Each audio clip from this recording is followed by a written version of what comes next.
Beware the wicked Redcap. He'd love to see you dead. He'll take all of your blood and wear it on his head. Hi everybody, how are you doing, my lovely spooky crew, on this very strange, sunny and then really heavy showery April day? It's been a while, I know, I'm sorry. Easter holidays, working, trying to fit everything in, but I'm here. I've got some videos coming up to space out for you. It's going to be great. If you're new here, a very warm welcome to you. If you like the video, hit that like button, hit the subscribe button and become part of our spooky crew. Anyway, today's video is all about redcaps, or bloody caps as they are also known. They are part of the goblin family, and they are known predominantly throughout Anglo-Scottish borderlands. They look like, well, goblin-y like, but sort of wizened up small old men, very wiry and gnarly, and they around 3 to 4 foot tall, and they weigh roughly around 50 pounds. They are evil, vicious little shits, and these bags of evilness are sometimes hunched back, leathery skinned. They have these big smiles that are filled with these large, sharp, pointy teeth. They always wear like really big, heavy iron boots, and their caps are always freshly bright red. Now, their caps are bright red because they are soaked in blood. Okay, hence why they're called redcap or bloody cap.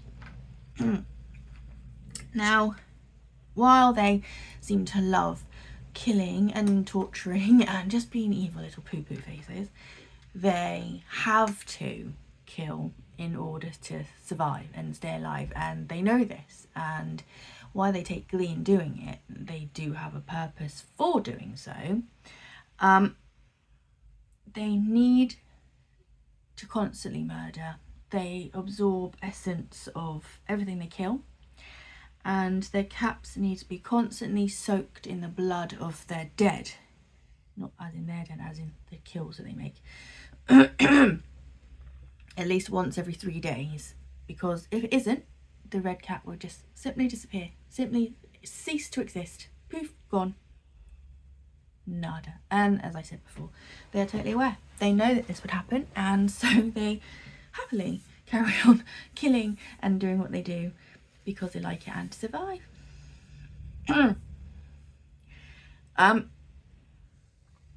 Redcaps like to live in ruined castles on the Anglo-Scottish borders.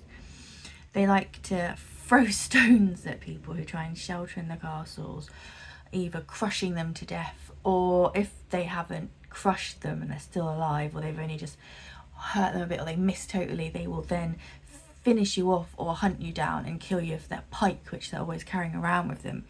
And one thing to remember is, even though they're all and heavy booted and everything, you can never ever outrun a redcap. Now, as is in the way, put your teeth back in, girl. As is the way with a lot of our ancient traditions and our ancient legends and everything, there comes a point where religion comes into the fray and gets mingled up in our ancient legends, and the same thing is true of the redcap story, because whereas before being like goblin and part of the magical fae connections and everything, you would kill them with cold iron, anything like that, because it's deadly to them. That would be how you killed them. But then Christianity came along, and the way to get rid of a redcap now, if you ever do come near one and one of them decides to stab you with a pike or crush you, you need to recite quotes from the Bible, or make the sign of a cross, or show them a crucifix if you have one and you wear a crucifix, or if not, you know, vampire movie, Anyway, and then they will disappear with a scream in a flash of flaming flames, and they leave behind a large sharp tooth. Now, there are other stories of redcaps, but these redcaps differ a lot, really, a lot from the redcaps of the Anglo-Scottish borders. There is another redcap in Scotland, and he is very different to the other little murderous little buggers. He lives in Grantully Castle in Perthshire, and he is nice. He's very good. He's known to bestow good fortune on anyone who happens to see him. There is a lot about them on a website called vampire.com. Excuse me. I always knew that the kids had colds in the holidays, and that it would mean that I would get it for going back to work, because that's sod's law. Always the way. Anyway, this website says that the redcaps in Ireland are known as the vampire's cousins because of the killing and the blood, and and their hats are actually made from dried human skin. The Dutch have redcaps. I apologise if I haven't pronounced it very well. I hope I do. No offence is intended. I'm just not very good at pronunciations. Called kabuta mannequin. They wear red head to toe, and they do tasks and chores around the houses where they live. They have this thing where in the evenings when the chills are on a bit, and to keep the house warm, they do something called invisible fire.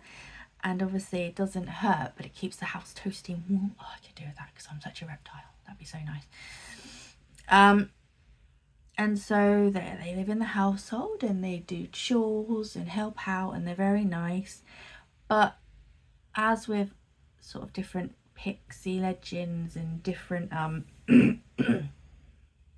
those sort of things, if you give them new clothes because you're really happy with what they've done, they will then vanish, never to return to you. They're happy, they're free. It's like Dobby.